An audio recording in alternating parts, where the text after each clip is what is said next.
Vous savez quoi? On vient de Marseille. Qui aime Marseille? Qui trouve que Marseille est pourri? Et c'est pour ça que nous sommes là, parce qu'on veut changer l'atmosphère, tu sais? Et tu sais quoi? Où sont les vrais bonhommes dans la salle? Alors, si tu veux être un vrai homme, tu dois passer une fois à Marseille.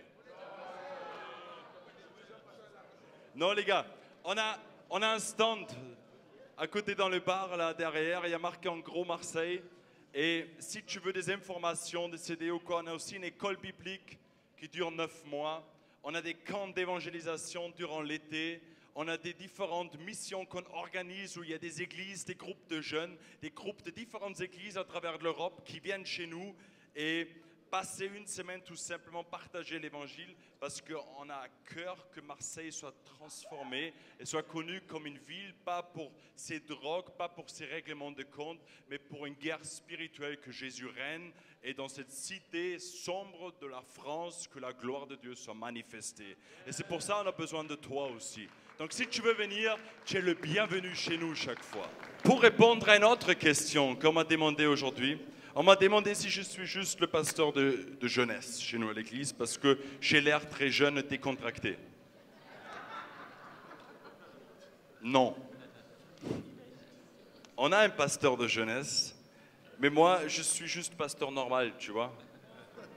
Pas spécial jeunesse. Ils sont encore plus fous chez nous. Moi je suis juste le gars normal, quoi. On aime juste être authentique et être nous-mêmes, quoi. Et aujourd'hui, on a une église avec 4 lieux de culte différents, on est 460 personnes et on voit tout simplement que Dieu bâtit son église aussi en France, aussi en Europe. Oui, c'est possible parce que Dieu il est le même de partout. Il est le même de partout. Et vous savez quoi? Maintenant, je vais vous demander quelque chose. Qui a son smartphone avec lui? Sortez tous votre smartphone maintenant.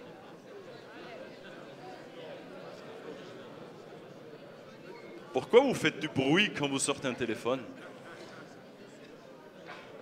Maintenant, vous allez tous... Qui est sur Instagram? Vous allez tous sur Instagram. Et vous tapez tous mon nom dedans, comme ça j'ai plus de followers. Qui est sur Facebook? Eh bien, vous faites la même chose.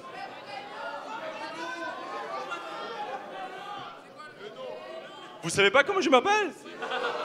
Simon. Simon. Reichor. R-E-I-C-H-O-R. Peut-être vous pouvez projeter mon nom là, tout simplement. Non. Simon.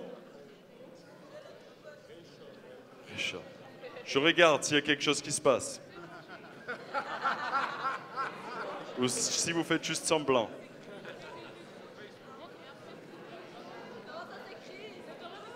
R-E-I-C-H-O-R.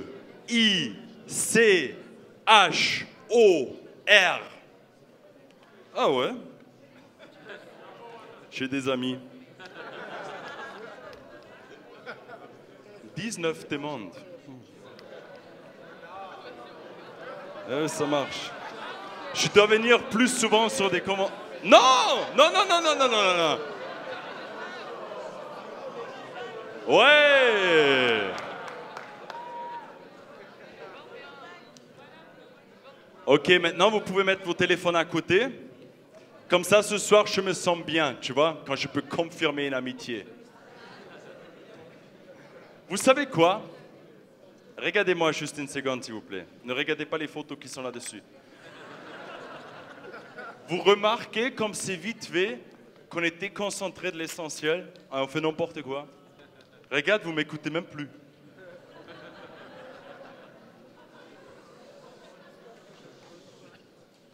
Tous accros sur le téléphone. Il y a plein de trucs qui viennent là, tu vois? Ouais, c'est bien. Mais tout ça juste pour illustrer une chose. Combien on est vite fait tenté de se déconcentrer de ce qui compte vraiment. Combien d'heures tu passes par jour sur ton écran? Et après on dit, Seigneur, je ne comprends pas que le réveil ne vient pas sur l'Europe. Combien de temps on passe dans nos canapés devant la télé? Et là tu te dis, mince, tu m'as fait un piège, je supprime la demande d'amis là. C'était juste un exemple pour illustrer quelque chose. Des fois, on rate l'essentiel. Est-ce que ça arrive qu'à moi ou à vous aussi? Chaque fois quand je veux prendre un temps de prière, vous connaissez ça aussi, d'un coup, il y a plein d'idées qui me viennent dans la tête, ce que j'ai oublié encore de faire. Par contre, quand je suis tranquille sur mon canapé et je regarde la télé, ça ne me vient pas du tout dans la tête tout ça.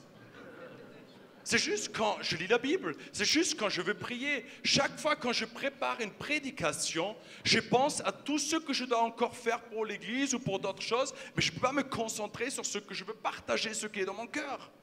Et je ne sais pas si je suis seul qui est aussi charnel comme ça, ou s'il y a d'autres personnes parmi nous dans la salle comme ça, mais je suis très très vite déconcentré de l'essentiel.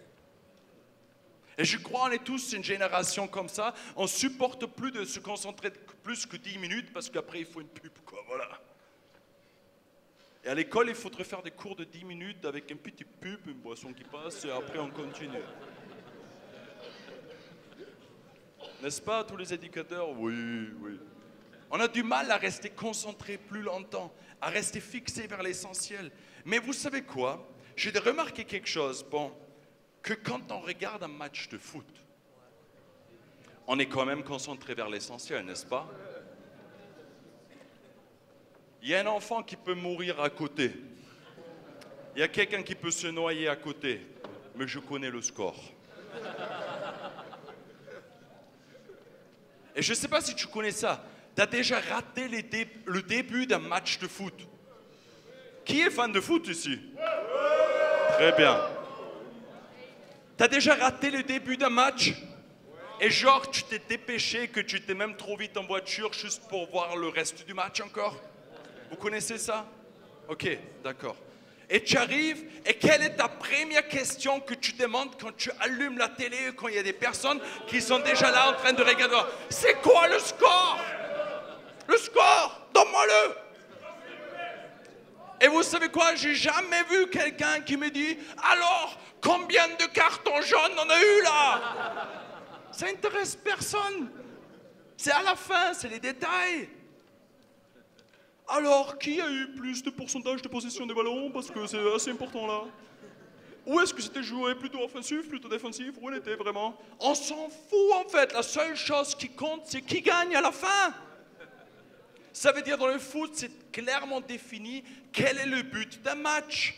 Ce n'est pas de gagner, avoir le moins de cartons que possible. Le but n'est pas d'être la meilleure défense ou la meilleure attaque. Le but, c'est de gagner le match.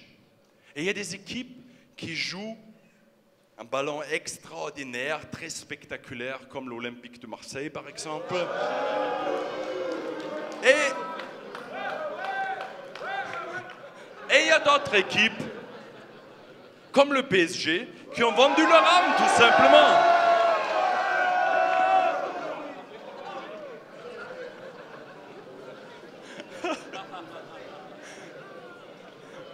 C'était une blague.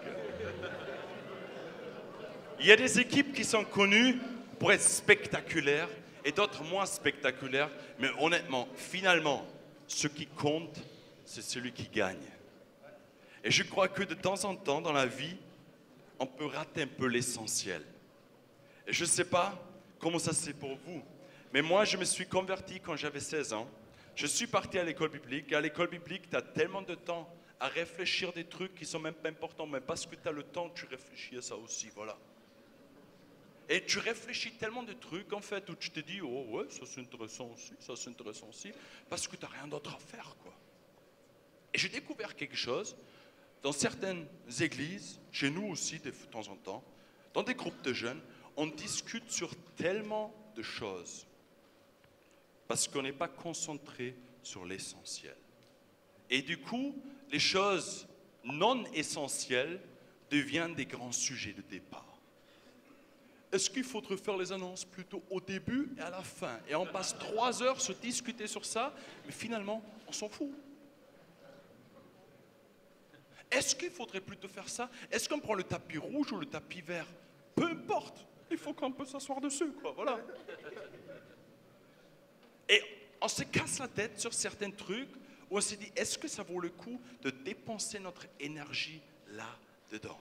Et je crois qu'en tant que chrétien, on a un message clair. Et le message de l'Église, et nous, en tant qu'hommes et femmes de Dieu, doit être toujours le message de la croix et de Jésus qui est au centre de tout. Jésus est seulement Jésus.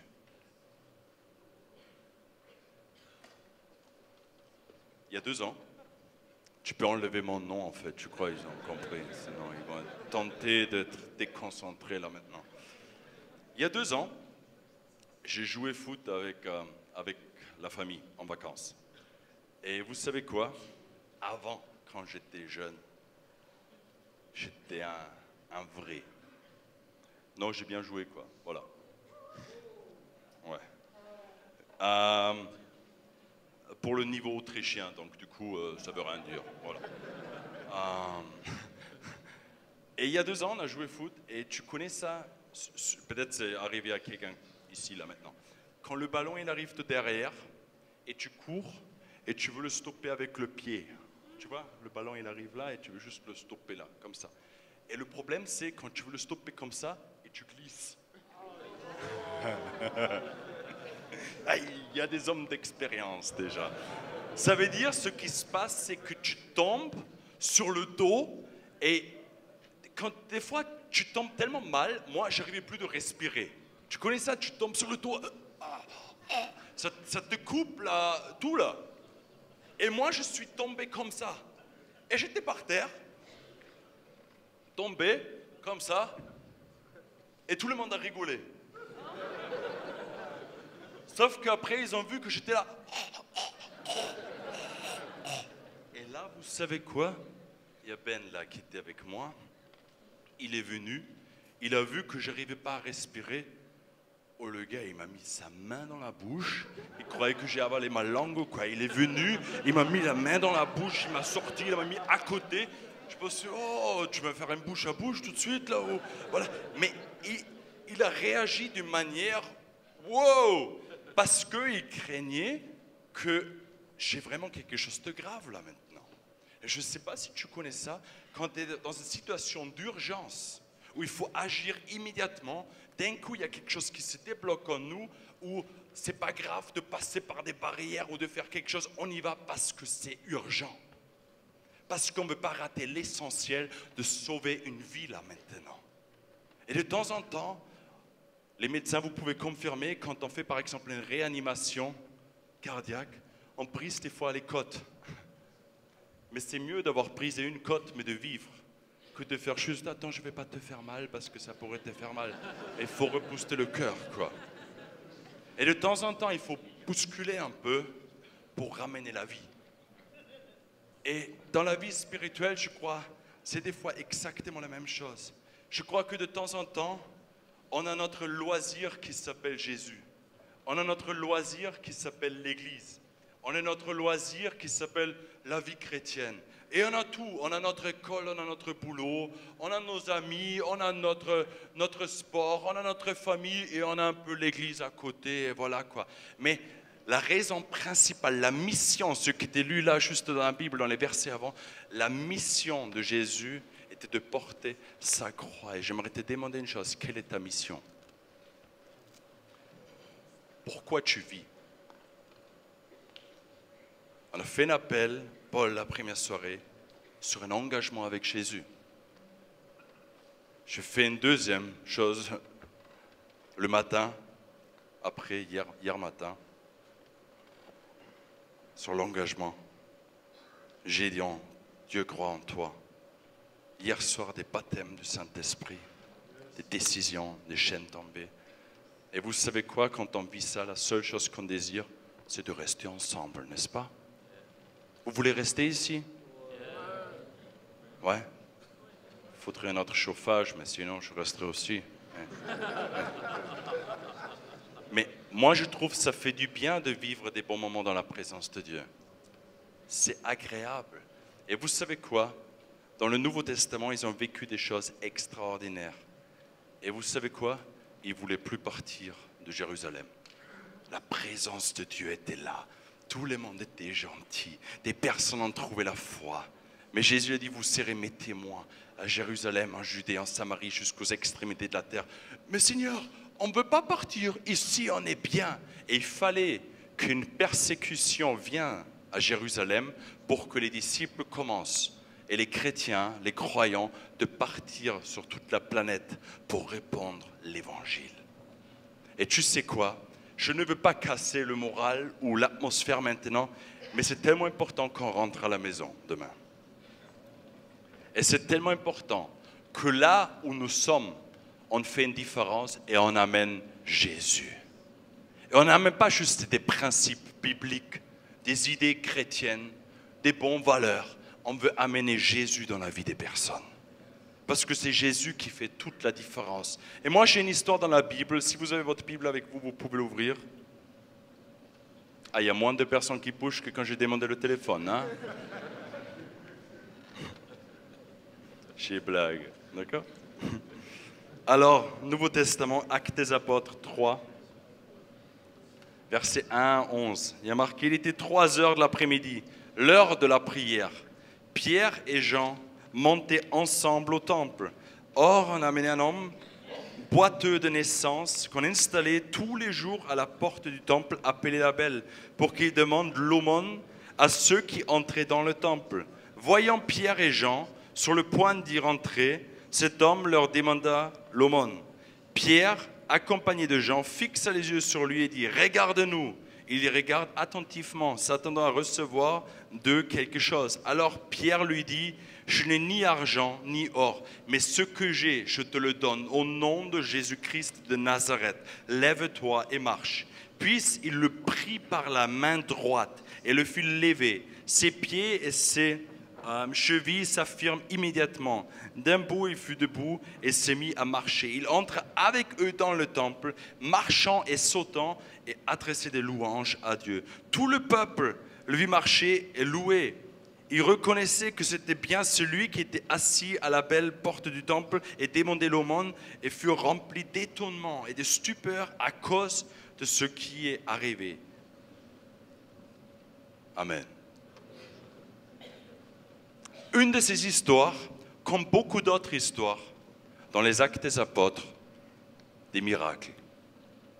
Qui de nous aime les miracles? Cool.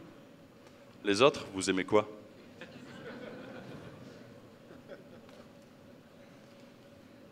Des fois, on dit la Bible est ennuyante. Mais moi, quand j'ai lu les Actes des Apôtres, c'est la folie ce qui se passe là. C'est de la folie. Il y a même un gars une fois, il prêche tellement longtemps qu'il y a un gars qui tombe par la fenêtre et il est mort. C'est marqué dans la Bible. Et vous savez ce qu'ils font? C'est pas grave, on va les ressusciter. La normalité de la Bible, quoi. Je ne sais pas quand est-ce que ton pasteur il a prêché la dernière fois aussi longtemps qu'il y a des personnes qui sont tombées par la fenêtre. Mais moi, je n'ai jamais vécu ça. Et apparemment, même dans les Actes des Apôtres, il y avait des prédications où on était capable de s'endormir des fois. Et tu sais quoi? Il y a tellement d'histoires dans les Actes des Apôtres qui montrent la vie d'aventure avec Dieu. Et moi, quand j'étais jeune, j'ai toujours dit, je veux vivre une vie comme c'est marqué dans les Actes des Apôtres. Je ne veux pas être chrétien pour dire je suis chrétien aussi. Je fais partie du club.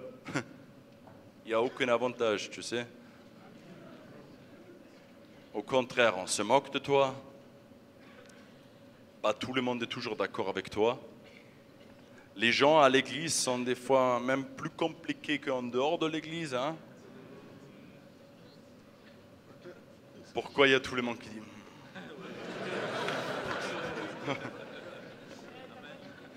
De temps en temps, on peut rentrer dans un truc, mais moi je voulais vivre une vie remplie de la puissance de Dieu, tout simplement. De voir la vie de Dieu à travers de moi, en moi, là où on passe, là où on traverse les différents villages, les nations, etc. De voir Dieu agir tout simplement. Mais là, j'aime trop cette histoire parce que les deux, ils sont là, ils sont allés au temple pour prier. Qui de vous est déjà allé à l'église pour prier? Ou dans un culte? C'est très bien. Et tu sais quoi? En chemin vers le temple pour prier, ils ont vu un gars qui les a demandé quelque chose. Ça t'est déjà arrivé que toi, tu es en chemin à l'église et il y a quelqu'un qui te demande quelque chose. Et la seule chose que tu peux lui dire, c'est « j'ai pas le temps, je vais à l'église ». Et moi, j'ai découvert une chose que moi-même, je parle à moi-même, et cette prédication est surtout pour moi, c'est que très vite, je peux plus faire le programme que ce que Dieu m'appelle vraiment de faire. Et des fois, on est chrétien, on se cache derrière les programmes, derrière les organisations, derrière les événements. Mais laissons-nous vivre la simplicité du royaume de Dieu, tout simplement. Et en chemin vers le temple, il y a cet homme-là. Et cet homme-là, il demande de l'argent. Il n'a pas demandé d'être guéri ce jour-là. Il était là, il a juste dit, est-ce que vous avez quelque chose? Il était paralysé. Vous savez ce que ça veut dire à cette époque-là? Quand tu étais paralysé, ça veut dire que tu ne pouvais pas travailler. Le système social à cette époque n'a pas existé. Ça veut dire pas de boulot, pas d'argent. Ça veut dire que tu étais une charge énorme pour ta famille. Qui de nous veut être une charge énorme pour sa famille?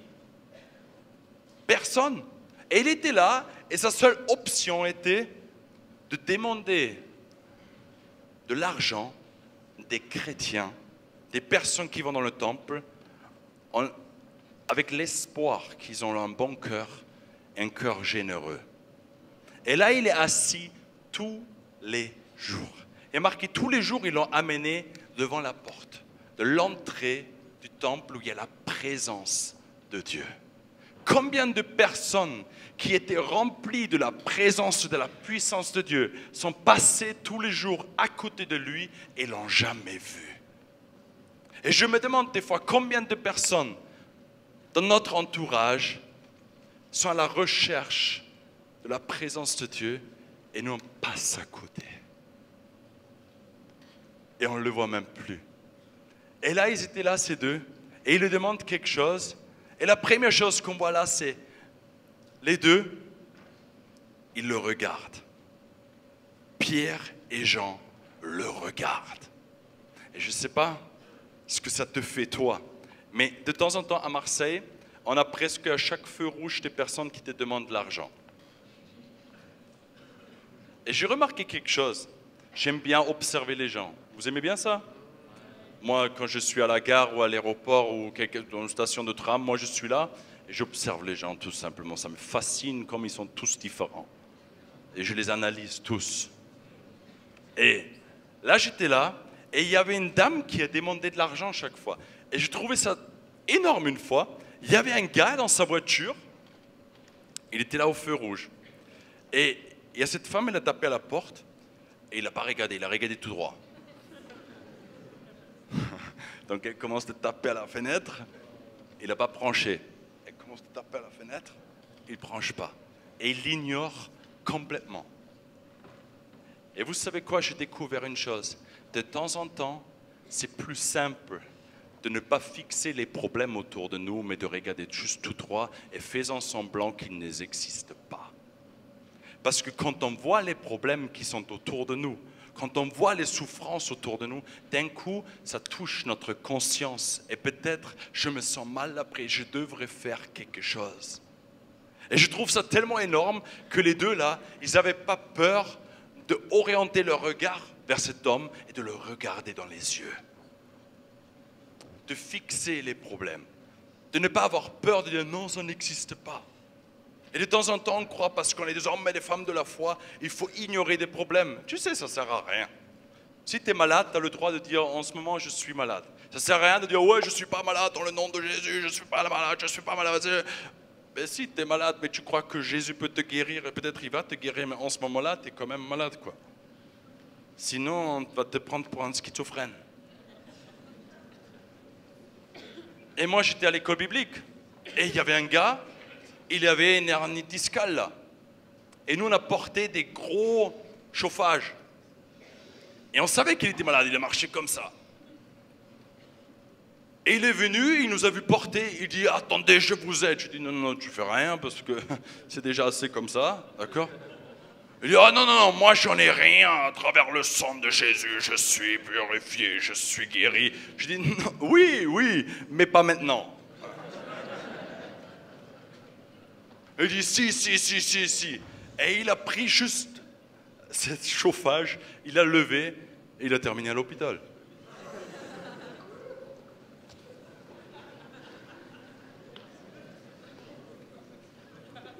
Juste parce qu'il a eu peur de fixer son propre problème. Et c'est plus simple de fermer les yeux et d'ignorer quelque chose que d'être homme ou femme et de dire « Ok, il y a un problème, mais on va trouver une solution. » Et même si je ne le connais pas encore, je sais que je connais celui qui est mon créateur, celui qui garde l'univers entier dans sa main. Il doit avoir une solution, non? Il doit avoir une solution. C'est lui qui a tout pouvoir. Il y a une solution. Et les deux hommes-là, ils sont là et ils le regardent. Et là, ils disent une chose. Ils disent « Regarde-nous ». T'as déjà fait ça? Quand on te demande de l'argent dans la rue, et déjà tu oses te regarder la personne, et après tu dis « Regarde-moi ». Et c'était pas un genre de « Regarde-moi ». Ouais, mais regarde-moi, moi aussi je suis chrétien, j'ai rien. J'ai rien à donner. La vie est dure. Mais un jour on serait au paradis, Jésus revient bientôt, tu sais. Mais là je peux rien te donner. Franchement, regardez-moi la tête que j'ai. Moi non plus j'ai rien. Je viens de m'acheter le dernier iPhone, ça coûte une plaine, j'ai 3 crédits maintenant. Je peux pas. C'était pas ce genre de regardez-moi. Ce regardez-moi, c'était regarde-moi parce qu'ils savaient qu'ils avaient quelque chose à donner, ce que cet homme a vraiment besoin. Ils savaient qu'en eux, il y a quelque chose que cet homme a réellement besoin. L'essentiel, Jésus. Et pas d'autre chose.